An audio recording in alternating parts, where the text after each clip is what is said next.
Hello everyone.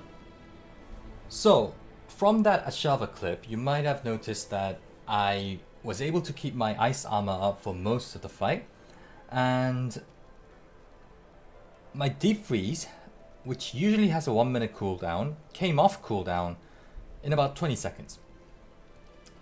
And that is because of this skill, Ice Blades. Okay? I'm going to explain this in more detail a bit later, but first I'm going to show you my skill tree as it is right now. At the moment, I don't think this is actually fully optimized. Well, main reason being the game is not even out yet, and we're only up. We only have up to level 25, and yeah, I really want to test with Avalanche and Shatter, because it just sounds like it's gonna be a lot of damage there. And although Blizzard is actually not mandatory in this build currently, with Avalanche I think it might be. But anyway, I'm getting off topic. Right. So first of all, we're not using any core skills. So we're putting 5 skills into Frostbolt and 1 point into Enhanced Frostbolt. This is because of 2 reasons. One, because we're skipping core skills, and this needs 6 skill points to be unlocked. The defensive skills need 6 skill points to be unlocked. So we need to put our points somewhere. And also because Frostbolt chills an enemy and also eventually freezes them if you keep attacking them. A frozen enemy. There's an aspect which makes frozen enemies vulnerable. I think the one I'm using it has a 33% chance of making them vulnerable, but it could be lower, it could be higher. I don't think it's the maximum. Anyway, so those are the reasons. One, we need to unlock the defensive tree without using any core skills, without wasting any points into core. And I know a lot of people like maximum mana and elemental dominance, but you'll notice soon that mana is not really an issue for this build. Okay, so yeah. Then the other reason being chill is great for freezing. Okay, for the defensive, we put in 1 point into teleport and also 1 point to enhanced teleport. And this is enhanced teleport because it gives you up to 3 seconds of reduced cooldown. Again, this will be all, I'll explain this in more detail later. So, teleport because, if you're not using teleport, why are you even playing Sorceress? And 2 points into elemental attunement because critical strikes have a 10% chance to reset the cooldown of a defensive skill. Okay, and it's 11 seconds or 12 seconds, I can't remember the base cooldown for teleport, but yeah. That can be, there's a chance that will be refreshed, and also there's a chance that Ice Armor, which has a 20-second cooldown, and that's really great because of the Ice Blades that I'm going to show you in detail. Okay. And I've also put 3 points into Ice Armor because of the item contribution, 2 item contributions, and I've put Enhanced Ice Armor and Mystical Ice Armor. Mystical Ice Armor is the one you kind of want because damage against vulnerable enemies contributes 100% more to Ice Armor's barrier. But again, I don't think this is super necessary because your Ice Armor will be up pretty much most of the time. And again, mana regeneration is increased by 25% when your Ice Armor is up. This is not really necessary because as I said before, mana is not really an issue. Okay, now, Ice Blades, I've put 5 points into here and got 3 from item contribution. And also got Enhanced Ice Blades and summoned Ice Blades. So, Ice Blades will summon or conjure a pair of Ice Blades for 6 seconds, and it has a chance to make an an enemy vulnerable when it hits, and also it will, with these two modifiers, it will also reduce the cooldown by 1 second.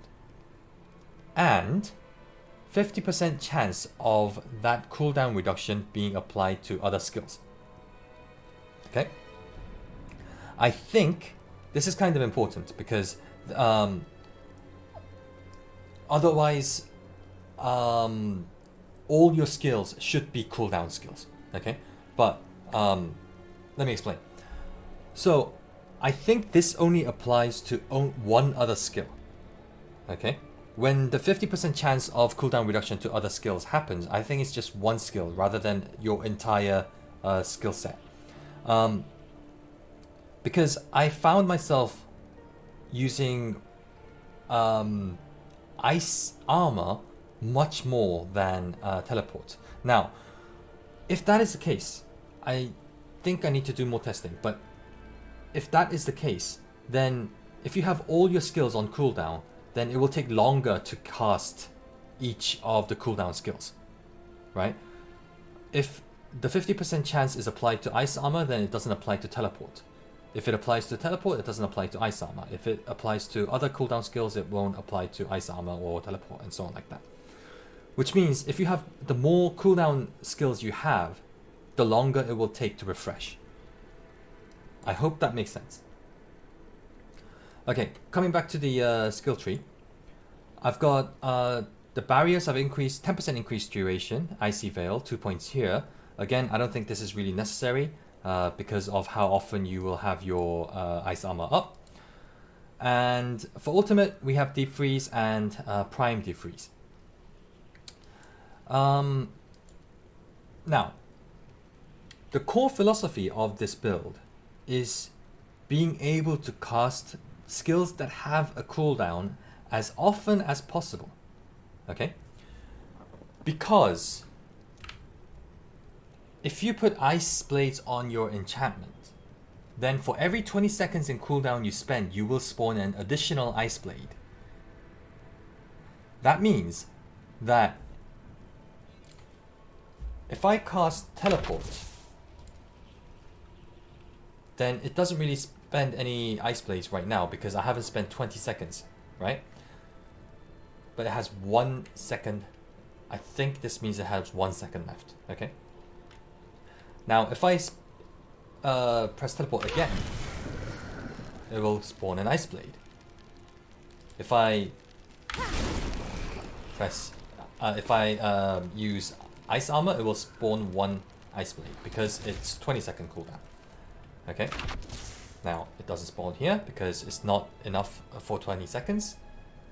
But if I use Ice Blades, then it will spawn 2. Yep, and then another Ice Blade will spawn. Yep, okay. Do you see what's happening here? So each time I spend a cooldown, each time I spend 20 seconds of cooldown, another Ice Blade will spawn. They will go off and hit the enemy, and it will refresh 1 second of the Ice Blade cooldown and 50% chance of reducing the cooldown of other skills as well.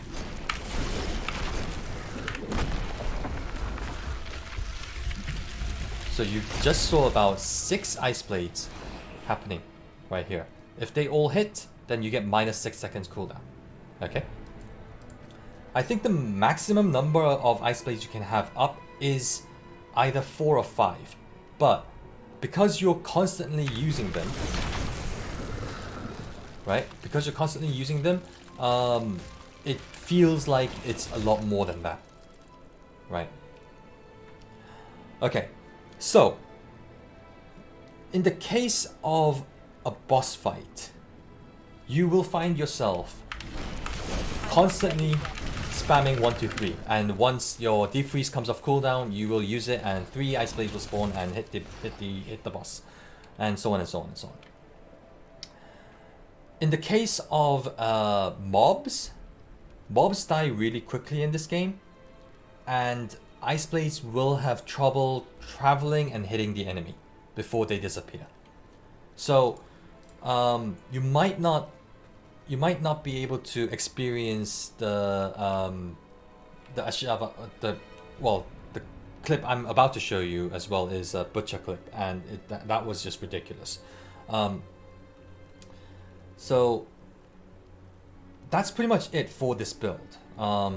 Your aim is to cast as many cooldown skills as possible to spawn as many ice blades so that you can get cooldown reduction on these skills and just use them again. Now, I have seen this build being used, well, not this exact build, but similar builds using ice blades, but in combination with other skills. Like I saw like a Hydra and flame armor and ice armor build. I saw what else did I see? The lightning spear with Arclash and Hydra and so on and so on. Yeah.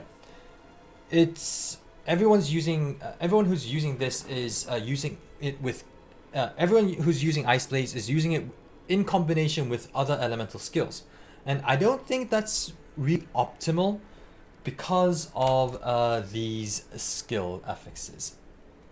Okay, so you can have cold damage affixes, fire damage affixes. And also you can have, you can see here 4.2 damage, just straight up damage. Doesn't matter which element it is, just, yeah, you do more damage.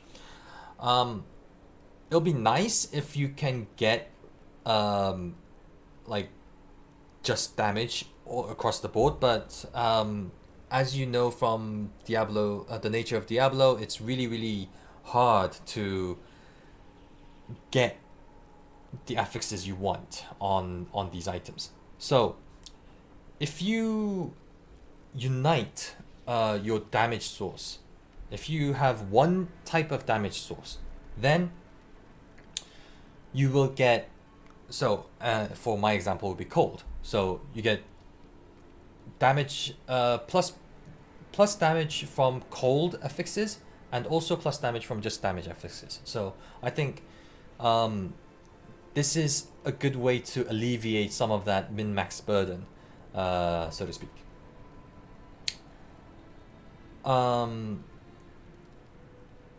I hope that makes sense, but like I said before, this is not really an optimal build because if it was, I think the cooldown reduction that I have, I can't remember which piece I had cooldown reduction on. Which one was it? Was it? It's my helm. Okay. This is very redundant because like you want to have your skills to be, it's gonna get refreshed anyway. It's by the ice blade, so it's really redundant, and it makes you do maths. I don't like maths. Okay. So 10 seconds, 10.57 seconds. So does that mean that 5 second is like 5.43, or is it 4.57 and it's rounded up? Yeah, it just, I don't like it. Yeah. So I would be getting rid of that if I had the ability to reroll the stats of a legendary item, which I don't.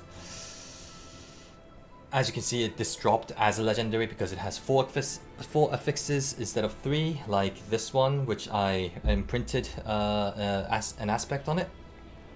But anyway, that's not really. It's a matter of optimization. It's not. This build still works. Now, the really useful aspects that I found for this particular skill set is this one. While Deep Freeze is active, exploding ice spikes form in the area, dealing cold damage, and the ice spikes have a 50% increased explosion radius. This I found applies to another. This increased radius applies to another aspect, which is this one. While Ice Armor is active, you leave behind exploding ice spikes. So if you have a look, that explosion radius. Sorry, yeah. This explosion radius I'm gonna wait about 10 seconds so we can see it again. Let's spawn some ice sprays just for the hell of it. I need time to prepare that. Here we go. This radius, right? It's pretty big. And if you look at this one, it's the same. It's pretty much the same explosion radius. So I think that this 50% increased explosion radius does apply to this one as well. Now, this also increases your damage for deep freeze quite by a lot. I mean, yeah, it's chilling, deep freeze, and like explosion does 752. For 4 seconds, it deals like, you know, periodically 94 to 115, but it's exploding as well, and it's not only spawning one ice spike, it's spawning multiple. So it's like, yeah, it's at least 1,000 more damage that you're doing here. And if you happen to have ice armor up while you're deep freezing, you get additional ice spikes which do 132 damage as well on top of that. So it's pretty good. It's pretty good.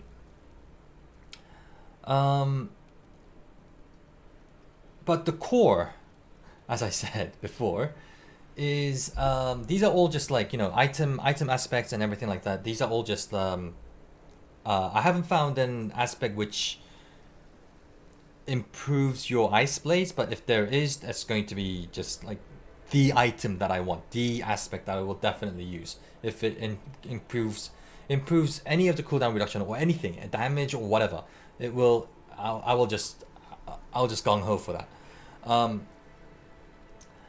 Anyway, like I was saying, it's all the aspects or things like that are just like bonuses really for this build. You can just, it's pretty flexible, you can do whatever you want with it. Intelligence, that increases, intelligence is skill damage 15%, and also resistance. Resistance I don't really care about, because, you know, ice armor is pretty much up all the time. You really won't die using this build. You are practically invincible. Making a magical bubble appear that makes you immune. This is quite popular as well. I've seen a lot of people use it. Again, not really necessary. Having a barrier up when you're fighting an elite enemy. When you're fighting a boss, this becomes obsolete. But when you're fighting mobs, as I explained before, you won't have the cooldowns come off straight away. So it's helpful. It's helpful. Ice armor making you unstoppable. This is also pretty good, because you're when you have ice armor up, you're most likely just running around trying to damage people, damage mobs with this, and teleporting around as well. Crowd control, not really necessary. I mean, the way this helps is that when you freeze, you will have a chance to... it works with this, basically. When you freeze an enemy, there's a chance that they will become vulnerable. But, again, Ice Blades has that already, as you can see. They have a 30% chance to make them vulnerable for 2 seconds. So, when you have like 4 Ice Blades hitting you at the same time, then they will become vulnerable. It's an inevitability. This one, basic skills gain 64% attack speed. I mean, I can use something else, because I think there's something to do with frozen enemies as well. But like, I opted for this one because this is fun. Again, not a fully optimized build for the Ice Blades, but yeah, if you get a shrine buff with the artillery shrine buff, which fires arrows on your each attack, then it's just fun. It's just fun with this attack, this kind of attack speed. Yeah. I think that pretty much does it. So to summarize, Ice Blades, because you are able to keep your ice armor up pretty much constantly, you are invincible. So survivability is 10 out of 10 on this character. Damage wise, if you are able to get it still does enough damage. If you're not able to get item contributions like me, like my build here. So where is this one? No, it's on the helm as well, isn't it? Yeah, okay. So 2 ranks of Ice Blades from the helm and +1 to all rank of conjuration skills. They're helpful, but yeah, they will do enough damage. I think it reduces damage by 100, but you're still doing a shit ton of damage anyway. Yeah, so obviously when the game fully comes out, I'm gonna do some more experimentation and see if it still works. And like I said before, I really want to test it with Avalanche and Shatter, because defreeze freezes everyone, and when they all expire, yeah, they explode for 20% of the damage you've dealt them while you're frozen. And remember, Ice Blades, when you defreeze, you spawn 3 of them, and while this is going on, your blades are going to be hitting the enemies as well. So it's even if it's a 25% of damage you've dealt, when they explode with that, it's gonna be, yeah, it's gonna be a lot of damage. And these as well, more skill points. 5% increased damage to elites, 4% increased cold damage to vulnerable enemies. Yeah, this is, I mean, just potential for damage is just really, really high with this build. Yeah. Anyway, I've rattled. I've, words spoke much. Yeah, I've explained. I've kind of digressed a lot. My apologies. But yeah, I really like this build. It's 10 out of 10 survivability. Does a lot of damage. I don't think it does less damage than any other builds out there. And yeah, give it a go when the game comes out. Really enjoying Diablo 4. Maybe I'll do a full opinion video about the early access and the open betas. Who knows? Yeah, thanks for watching. This was my first explanation video ever after a long hiatus on YouTube or any content creation. So hope you enjoyed it, and hopefully I'll see you next time.